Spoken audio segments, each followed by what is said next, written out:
Helen Carter was 55 when she followed her aging German shepherd, Max, into the mist-covered mountains of Montana. What began as a widow's desperate search for meaning turned into a journey that would awaken faith itself.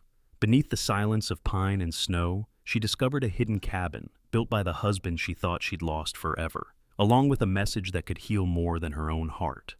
A story of love reborn, of loss transformed, and of the quiet miracles only God can write. Before we begin, tell me, where are you watching from? Chapter 1. The Empty House and the Whisper of the Wind. The wind moved lazily through the narrow streets of Helena, Montana, dragging a thin veil of dust across the old wooden porches. The air smelled of rain that never quite came. In a small yellow house at the edge of town, Helen Carter stood by the window, her reflection framed in the cracked glass. A woman of 55 with tired eyes the color of faded denim, skin weathered by years of dish soap and cold mornings, and hair once golden now streaked with ash.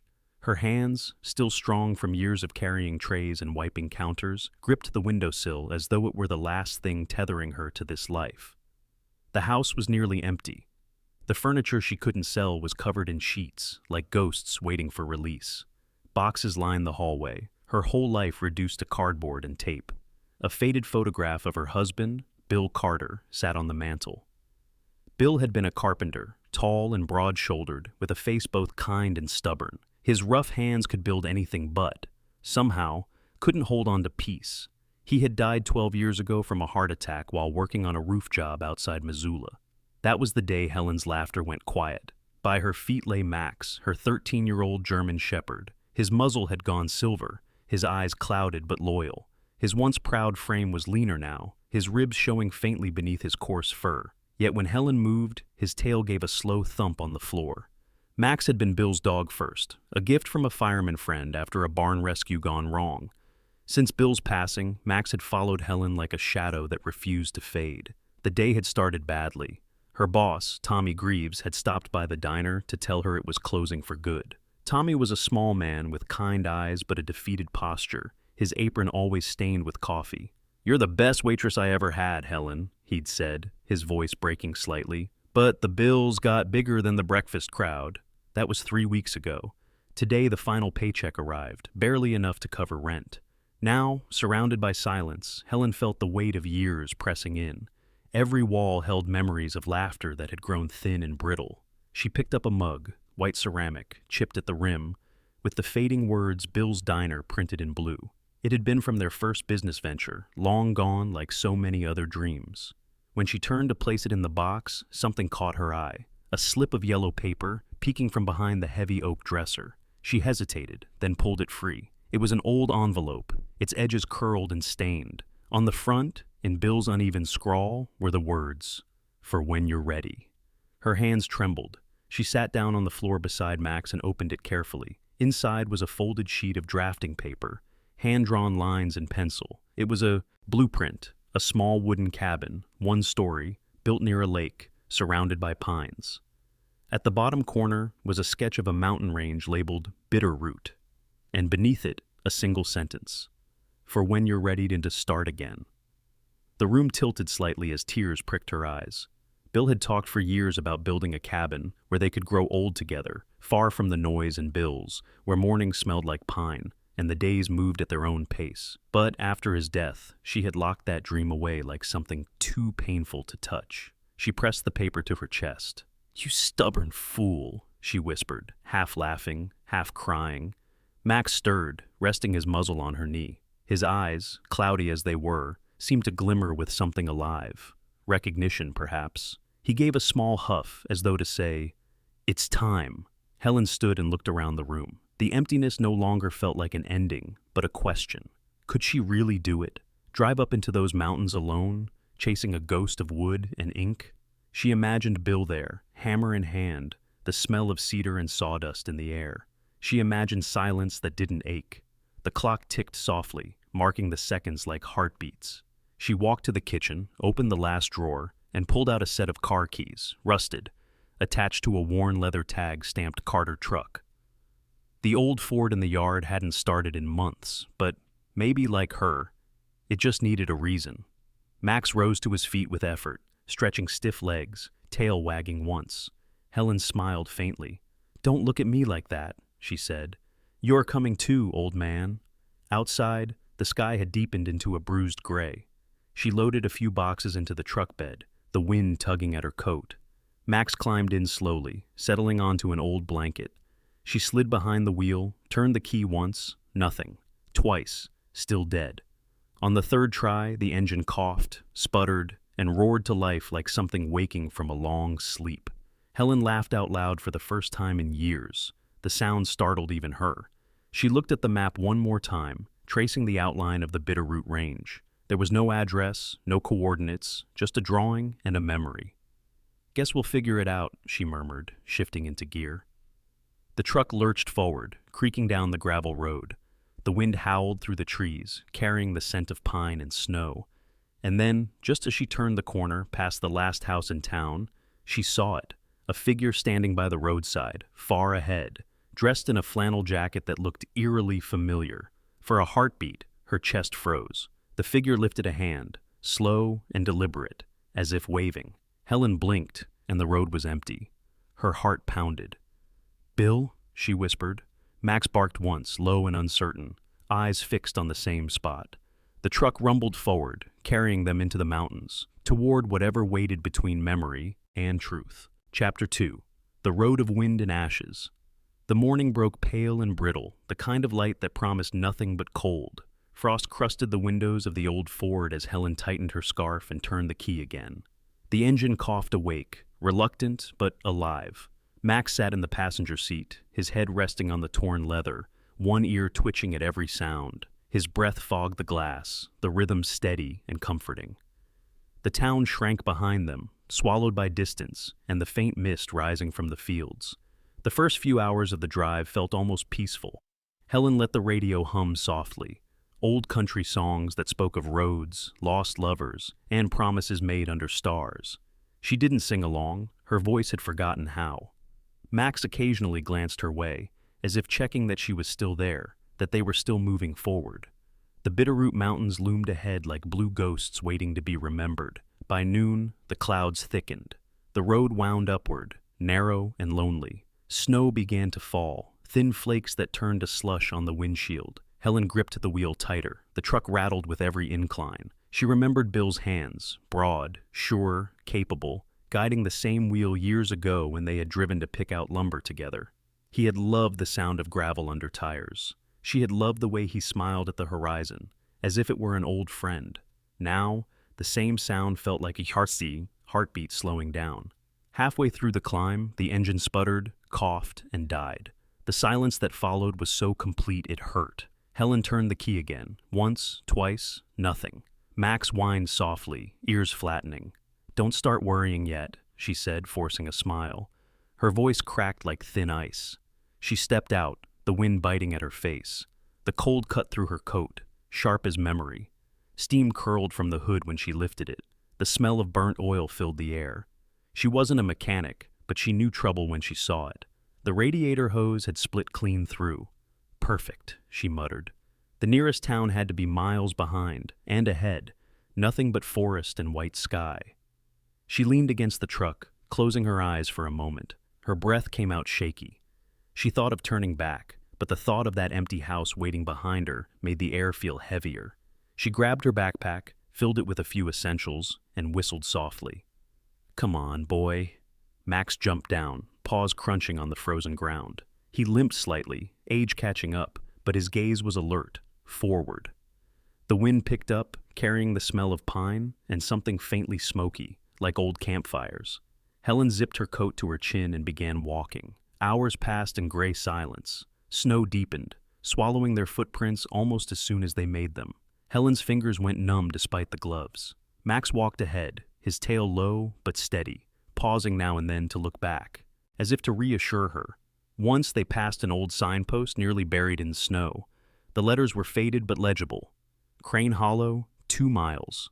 When they reached the turnoff, a narrow dirt road cut through the trees, leading toward a cluster of abandoned barns. The roofs sagged under the weight of years and snow. Helen hesitated, then followed the path. Shelter was shelter. Inside one of the barns, the air smelled of hay and rust. The walls were lined with old tools and a tractor that hadn't moved in decades. She cleared a spot near a corner, found some broken planks, and built a small fire in an old metal basin. The flames licked weakly at the darkness. Max curled beside her, his body trembling. Helen took off her coat and draped it over him, then sat close, rubbing his side. "We've lost nearly everything, Max," she whispered, "but at least we still have each other." He let out a deep sigh and rested his head on her lap. The fire crackled softly, casting their shadows long and thin across the walls. Helen stared into the flame, lost in the dance of light and ember. Her thoughts drifted to the drawing folded in her pocket. She pulled it out, smoothing it with careful fingers. The cabin, the lake, the pines. It was more than just lines. It was a promise she wasn't sure she deserved. Her eyes caught something she hadn't noticed before. Near the bottom of the page, just under the drawn ridge, was a faint pencil mark. An X, smaller than a coin, beside a cluster of trees. She leaned closer. The trees were marked with strange shapes, crosses, circles, symbols she didn't remember seeing. And beside them, almost hidden in the crease, a small word written in Bill's hand, "Where it began." Helen's breath caught. Her fingers trembled as she traced the mark. What did he mean? Had he been there? Had he built something before he died? Something he never told her about? The thought burned through her fatigue like a spark. The fire hissed low. Outside, the wind screamed against the barn walls, carrying bits of snow through the gaps. Helen fed the fire another plank, the wood flaring briefly.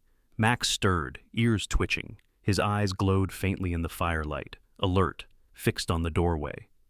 "What is it, boy?" she whispered. He growled softly, a low rumble from deep in his chest.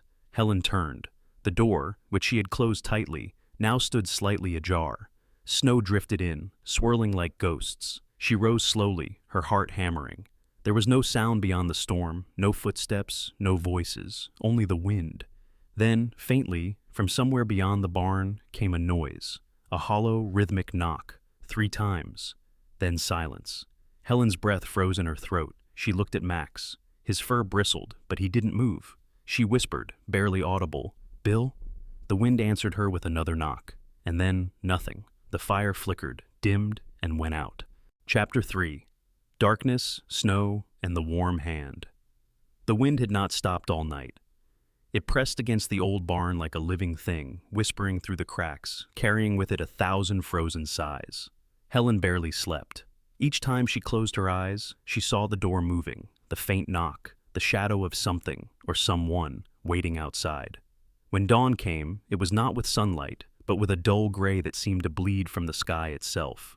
The fire had died long ago. Helen rubbed her hands together and blew on her fingers, watching her breath curl in the air. Max lay close beside her, his fur cold but dry, his body curled tight against the chill. He was awake, eyes open, watching her with quiet patience. When she reached down to scratch behind his ear, his tail thumped once. "We're still alive," she murmured. "That's something." Outside, the snow was deeper. The truck stood half buried, its windshield glazed white. Helen tried the engine again, nothing but a hollow click. The battery had frozen through. She closed her eyes, steadying herself against the wave of frustration. "All right, Bill," she muttered under her breath. "Looks like you're still testing me." She packed what she could, a thermos, a bit of jerky, a flashlight, and the map folded into the pocket of her coat. Max rose stiffly, his back legs trembling as he stood. He was limping worse now, one paw dragging slightly. His age showed in the careful, deliberate way he moved, but his gaze stayed fixed ahead. They started down the narrow trail beyond the barn. The snow was waist-deep in places, forcing Helen to lift each leg with effort. The forest loomed close on both sides, branches heavy with white, bending low like bowed heads. Her breath came in clouds, loud in the stillness.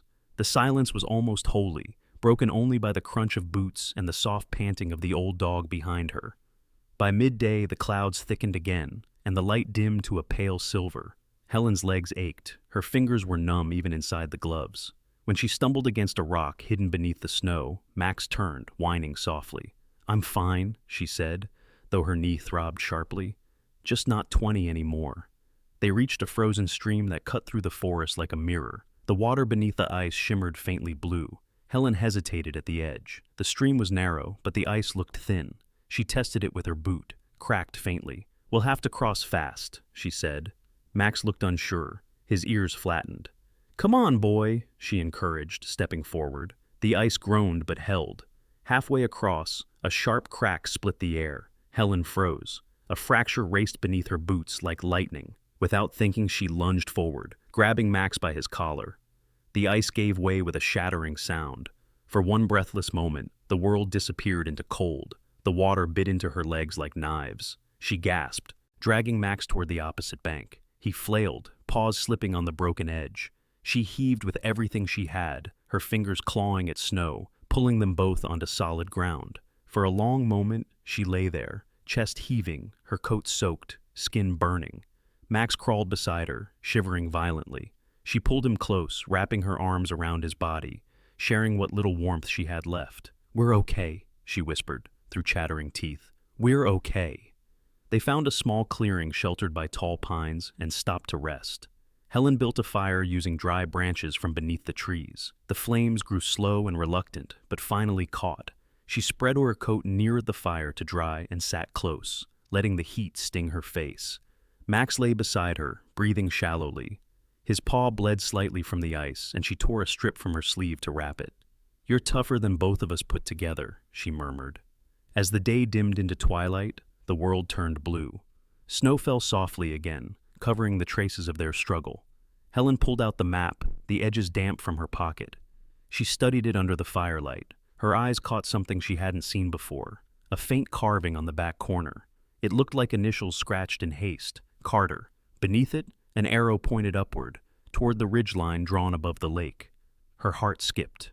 She stood, scanning the trees around them. And there, on one of the trunks, half hidden by moss, was the same word, carved deep into the bark: Carter. The letters were old, softened by time, but clear. "Bill," she whispered, "you were here." The realization broke her. She sank to her knees, tears spilling down her face, steam rising as they hit the snow. Max lifted his head weakly, pressing his muzzle against her arm. "What did you want me to find?" she whispered, voice trembling. "A house or myself?" The fire crackled quietly, throwing shadows that moved like memories on the snow. Helen wiped her face, exhausted. She lay down beside Max, pulling the old blanket over them both. His breathing slowed, rhythmic, his body warm against hers. The night grew darker, the trees closing in like sentinels. The sound of the wind softened to a low hum, almost like a voice. As sleep took her, she thought she heard it clearly this time, a man's voice, faint but certain, carried by the wind through the pines. It spoke her name once, gently. Helen. And then the forest went silent. Chapter 4. The Cabin in the Mist and the Seeds Yet to Bloom. The dawn crept in softly, wrapped in silver fog. The world looked half-born, as if heaven and earth hadn't yet decided where to end. Helen's breath came out in thin white clouds as she rose from the snow, stiff and cold. Max was still beside her, curled tightly, his fur dusted with frost. When she reached down to touch him, he stirred, tail twitching once, a small miracle of movement. "We made it through another night, old boy," she whispered, her voice hoarse. They started walking again, following the faint rise of the land where the trees thinned and the air grew warmer. The mist thickened, curling through the branches like smoke. Helen's boots crunched softly, each step a prayer of persistence. Then, through the veil of gray, something began to take shape. A dark outline, angular, too perfect to be natural. Her heart quickened. She pressed forward, snow brushing her knees, Max limping beside her. When the fog finally parted, there it was. A small cabin stood alone in the hollow, its roof heavy with snow, its wooden frame weathered but strong. Light from the rising sun struck the frost on its windows, making them gleam like molten gold. The door bore a carving that stopped her breath, for Helen and Max. The letters were hand-cut, uneven, the kind only Bill would carve. Deep, deliberate, filled with care. Her knees went weak.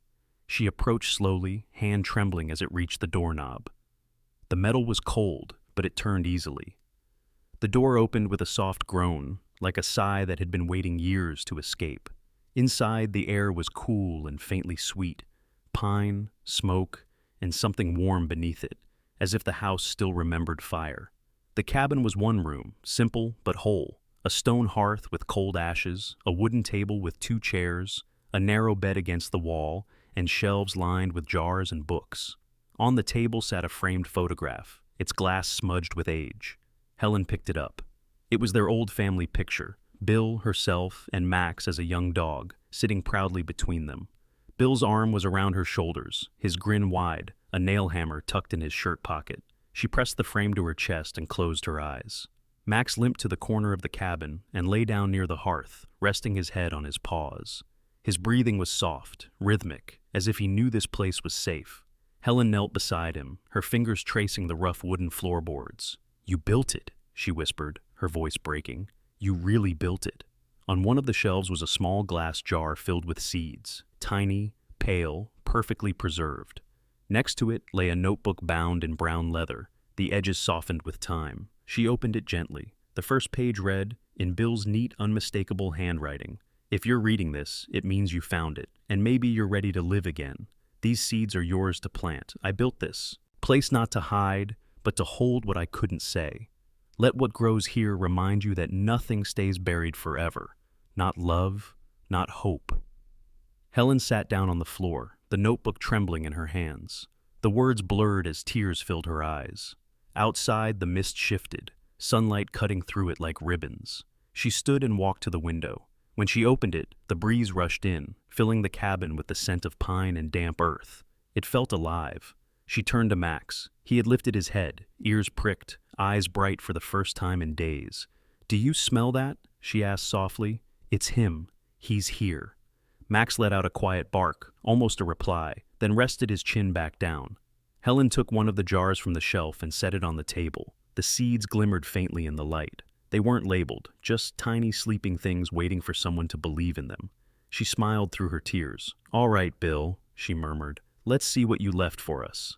In the far corner of the cabin, she found a small wooden crate filled with tools, spade, twine, and an old tin watering can.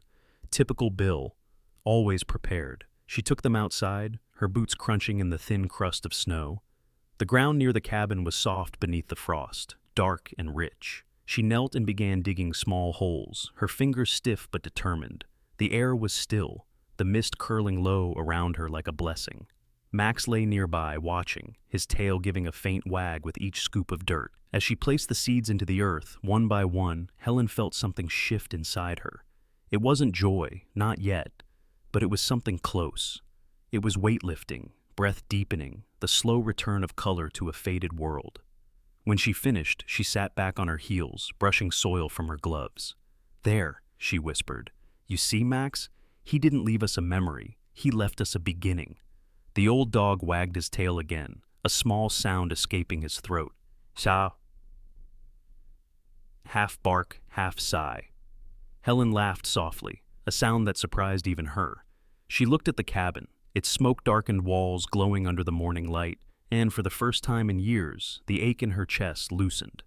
Then she noticed something she hadn't before. On the far side of the cabin, near the base of the chimney, there was a second carving, smaller, hidden beneath a layer of moss. She brushed it away and read the words carved deep into the stone, "For when she is not alone." Helen froze, her hand hovering over the letters. She turned toward the forest. For a moment, she thought she saw movement between the trees, a figure standing far off in the mist. Tall, broad-shouldered, wearing a flannel jacket she could almost swear she recognized. But when she blinked, the shape was gone. Only the whisper of the wind remained, carrying through the pines, soft and steady, like a promise not yet fulfilled. Chapter 5. The Seeds of Peace. Spring did not arrive all at once in the Bitterroot Valley. It came softly, like a visitor unsure of its welcome. The snow melted in thin ribbons first, curling into the grass like silk threads, and the air carried the faint smell of earth waking from sleep. Helen stood outside the cabin one morning, her hands buried in the soil beside the porch. Max lay nearby on a patch of thawing ground, his eyes half closed, head resting on his paws. His fur gleamed in the new sunlight, though his muzzle was almost entirely white now. "We did it," she whispered to him. "We made it home." The tiny sprouts she had planted weeks ago had begun to push through the ground, fragile green slivers trembling in the breeze. Each one felt like a heartbeat. The earth was alive again, and so, perhaps, was she. She spent her days tending to them, mending the cabin's shutters, and clearing fallen branches around the path. Her body ached from the work, but it was the good kind of ache, the kind that reminded her she still belonged to the living. She carved a small wooden sign one afternoon and nailed it above the doorway. The Carter Cabin, for lost hearts who find their way. The letters were uneven, but she liked them that way. They felt human. A few days later, the crunch of tires on gravel startled her. She turned to see an old blue pickup stopping near the clearing. From it stepped a man, tall, broad-shouldered, his flannel shirt rolled at the sleeves, revealing forearms lined with sun and time. His hair was salt and pepper, trimmed short, and a neatly kept beard framed a kind but weary face. He looked to be in his early 60s. "Morning," he called, voice deep and slow, the kind that carried both strength and gentleness. "Didn't mean to scare you." Helen wiped her hands on her apron. "You didn't," she said, though her heart was racing a little. The man smiled, soft and unhurried. "Name's Tom. Tom Walker. I've got a place about 5 miles east. Used to come up here when I was younger. Hunting, mostly. Saw smoke from your chimney and figured I'd check if someone moved in." Helen studied him for a moment. There was something steady about his eyes, gray-green, like mountain water. A man who had known work, loss, and the quiet dignity of surviving both. "I'm Helen," she said finally. "Helen Carter." He nodded once, recognition flickering in his gaze. "Carter, this your cabin?" "It was my husband's dream," she said, her voice gentling. "He built it before he passed. I just found it." Tom's expression softened. "Then I'd say he built it for the right person." He gestured toward the small sprouts near the porch. "Those yours?" "They're ours," she said, looking down at Max. The old dog had lifted his head, tail tapping the ground once as if in greeting. Tom smiled at the sight. "Good-looking shepherd," he said. "How old?"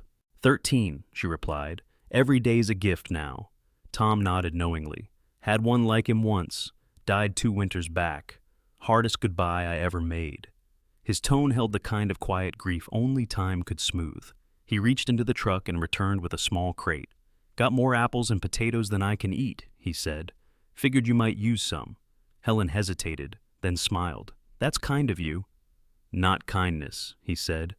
"Just neighborly decency. Folks forget what that feels like." Over the next few weeks, Tom became a familiar presence.